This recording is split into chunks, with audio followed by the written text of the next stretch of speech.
உன் லைஃப்ல நீ என்னைக்காச்சும் நோ ஃபேஸ் பண்ணிருக்கியா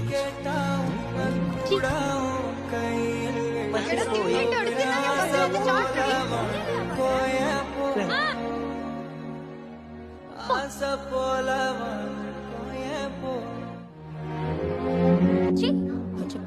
என் லைஃப் ஃபுல்லா நான் நோ மட்டும் தான் மச்சான் ஃபேஸ் பண்ணிருக்கேன். என்னை மதிக்கவே மாட்டாளுங்க. ஆனா இவன் எப்படி பாப்பா தெரியுமா? ஆனா இப்ப ஏன் பின்னாடி ஒருத்தி சுத்துறாடா?